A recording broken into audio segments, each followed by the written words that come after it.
Saya Raymond Harrison, seorang AI engineer dari Singapura, bukan alien ya. Dan Aku William Harrison, seorang project manager dari Australia. setiap kali ngitung konversi SGD ke rupiah ya, aku mikir, gila sekali makan 100.000 gitu. Dan itu makanan yang biasa-biasa aja gitu, bukan kemana-mana, tapi kayak gila sekali makan 100.000. Tapi ini mungkin nggak ada apa-apanya dibanding makanan di Australia ya. Itu Australia kamu jauh dulu lebih atau mahal. sekarang di Australia sampai 200.000, paling murah di Australia sekarang 200.000 sekali makan. Dulu, Kalau misalnya, ya silakan. ya dulu koko aja ya di Australia sekali makan di McD aja, McD itu udah murah gitu ya di Australia. Sekali makan bisa $15 kan dulu 10 tahun yang lalu. Terus dulu mami aja dulu sempet kan minta duit sehari lah pas dia di sini. Koko kasihlah $30. Udah koko kasih $30, kenapa? Koko mau beli barang aja, koko convert tuh jadi rupiah. Waduh, ini barang berapa nih jadi rupiah? Gila, ini 300.000 untuk barang ginian doang gitu ya. Makanya koko pikir, cukup lah ya $15 2 kali makan. Udahlah, koko kasih lah $30 tuh kasih mami.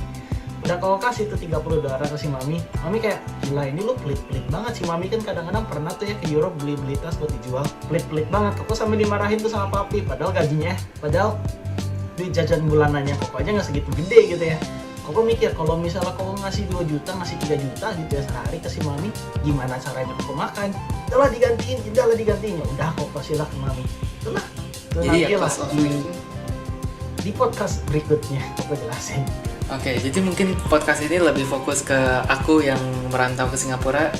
Podcast berikutnya kita bisa fokus ke koko saya yang merantau ke Australia dan perbedaannya semua ya. Dan banyak servis di Singapura ya, kayak misalnya servis potong rambut gitu, itu yang kerja tuh orang-orang dari Cina yang nggak bisa ngomong bahasa Inggris kadang. Kadang kalau mau cari potong rambut yang murah gitu ya, murah juga masih mahal sekali potong rambut, kayak $12 gitu. Itu udah paling murah gitu, di pinggir-pinggir jalan yang orang-orang nggak bisa ngomong bahasa Inggris. Kadang susah gitu. Aku ingat mau minta rambut aku di fade ya. Ngomongnya gimana? Aku kan bahasa Mandarin aku kurang bagus ya, aku nggak tahu. Aku ngomong kayak cepian cepian meyo nggak, cepian meyo tufa, cepian itian tian, cepian yo tufa. Artinya di sini jangan ada rambut, di sini ada rambut sedikit, di sini rambutnya lebih banyak, semacam gitu. Jadi terus orangnya, hah? You mean fade ah?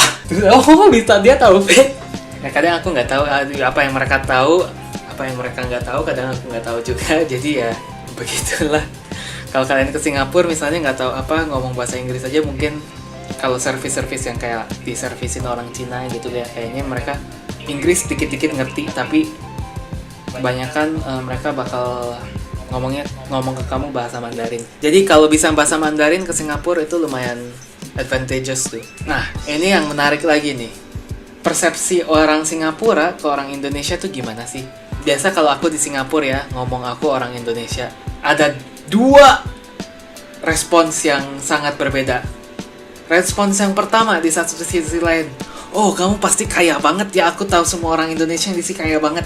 Sedangkan di satu sisi lain mereka, oh kamu dari Indonesia, kamu punya wifi nggak? Kamu punya mall nggak? Di sana ada listrik nggak?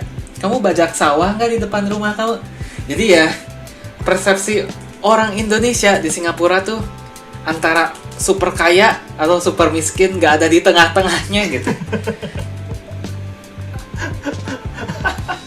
Tapi orang-orang yang mandang kamu sebagai orang yang super kaya juga kadang menyebalkan ya, soalnya kayak jangan digeneralisasi lah. Wah, mungkin kalian tahu banyak orang Indonesia yang tinggal di Singapura bisa hidup di Singapura secara ekstravagan ya. Itu mungkin orang-orang mereka ya, mungkin mereka lumayan sangat-sangat kaya ya, tapi kayak orang-orang yang biasa juga kan banyak orang-orang yang dapat beasiswa dan sekolah di sini secara gratis gitu kan. Bahkan aku aja selama kuliah di Singapura 4 tahun ya, aku tuh part-time job banyak banget, cuman biar aku bisa makan. Mungkin kita bisa bahas lagi di episode-episode selanjutnya kalau kalian mau tahu school life di Singapura gimana dari SMP, SMA, dan kuliah. Biaya hidup juga Re. Ya, biaya hidup juga. Tapi di sini kita lebih fokus ke culture shock dulu ya. Dan mungkin satu hal yang dulu lumayan ngebikin aku matanya terbuka juga ya. Cara orang Singapura berbaju apa ya, how they dress up in public ya, terutama untuk cewek-cewek ya. Soalnya kalau kita kan orang Bandung ya, dan pada saat itu masih tahun 2015, kita jauh lebih reserve, orang tuh pakai baju tertutup, celana harus kayak sedaknya di atas lutut dikit gitu. Sedangkan Singapura ya, begitu aku pertama di sana lihat banyak orang pakai baju kelihatan udolnya semua, celana cuman kayak celana dalam gitu. Cuci mata Tapi ya cuci mata juga tapi ya. Tapi ya ini kan sesuatu yang sangat tidak common pada saat itu di Indonesia, terutama di Bandung. Tapi kalau sekarang kita ke Jakarta udah lumayan banyak juga ya orang kayak gini ya, yang lumayan terbuka. Di Australia cewek jalan di luar nggak pakai BH kelihatan bener.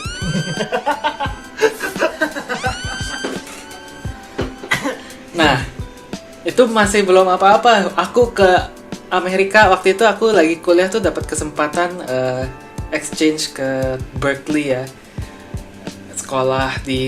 Kuliah bentar di Amerika di Berkeley. Nah, Berkeley itu sebelahnya kota San Francisco, dimana pada saat itu lagi Pride Parade, lagi bulan Pride ya, lagi bulan LGBT. Orang jalan di jalanan tuh beneran gak pakai apa-apa, banyak yang dengan bangganya bugil dingdongnya cowok, ada yang dianting gitu kayak gitu, londoy kelihatan semuanya ya di tengah jalan.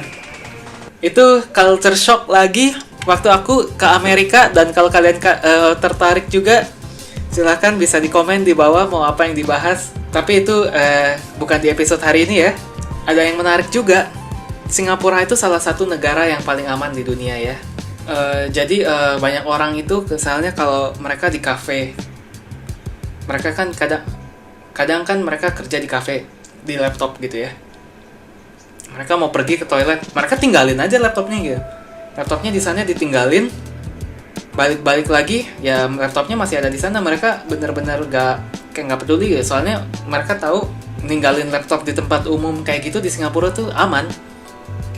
Aku dulu pertama kali ke Singapura juga kayak gila, ini orang-orang barang-barang berharga mereka nggak ada yang diawasin gitu. Tapi ya nggak terjadi apa-apa. Akhirnya juga aku kadang-kadang ya mulai melakukan itu. Misalnya aku kalau belajar ke perpustakaan publik gitu ya, mau keluar dari perpus buat makan dulu, balik ke perpusnya ke gedung lainnya, ini keluar makan ke gedung lain, aku tinggalin aja laptop, tas aku semua di sana ya, dompet, HP bawa lah. Tapi begitu balik-balik ya semua masih ada di sana gitu, barang-barang kita. Dan mungkin mereka melakukan ini juga, ini seperti culture shock-nya mereka ya. Mereka udah ada laptop, mereka nggak ada tisu mungkin, jadi mereka chopnya pakai laptop gitu. Mereka booking mejanya pakai laptop, dan mereka aman-aman aja untuk meninggalkan laptop selama berapa setengah jam kayak gitu. Jadi kalau lihat orang ninggalin laptop di Starbucks buat ke toilet 10 menit kayak itu di Singapura normal banget. Kalau di Indonesia mungkin balik-balik udah kemana kali laptop, udah di kota lain. Aku tinggalin di Bandung, 10 menit kemudian udah di Padang kali, nggak tahu lah. Tapi ya dari semua culture shock ini juga ya, ini membuka mata kita ya. Jadi kalau kita terlalu lama berada di negara kita sendiri, kita tidak membuka pikiran dengan apa sih yang ada di luar sana. Dan jadi dengan kita ngelihat semua culture perbedaan ini, mau di Singapura, di Australia, di Amerika, dimanapun, atau mungkin suatu hari kita bisa invite dede kita ya. Dede kita juga ada satu lagi, kita tidak bersaudara. Dede yang paling kecil kita sekolah di Jepang. Jadi mungkin itu ada culture shock-nya tersendiri, mungkin kita bisa bahas. Dan semua hal-hal yang aneh, yang menurut kita aneh, yang kita lihat di negara orang itu, yang negara asing, ini bisa menjadi wawasan baru dan membuka mata ya. Kita kalau misalnya mau merantau, ini reflection aja, kalau kita mau merantau kita harus bisa belajar adaptasi ke culture mereka, bisa belajar supaya kita bisa survive di lokasi yang kita tinggalkan. Soalnya ini negara asing. Dan juga mungkin kalian bakal mengalami hal-hal seperti ini kalau kalian suatu hari ingin merantau ke Singapura atau ke negara lain ya. Nggak cuma ke Singapura. Beda loh. Jadi ya sama kalian merantau ke Jakarta, merantau ke Padang. Emang ada culture-nya masing-masing, cuman nggak separah kayak luar negeri nggak sih?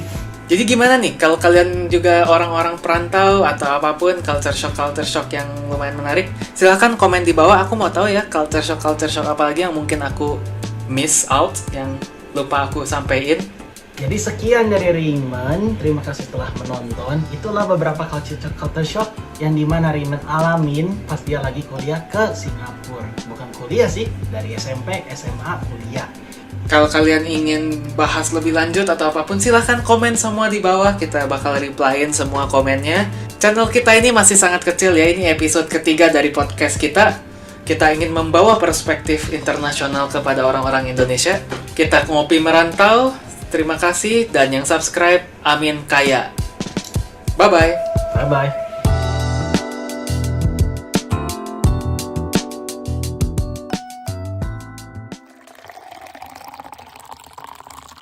Hey, jangan skip dulu video ini. Percaya nggak kalian kalau aku bisa bikin kartu ini melayang ya?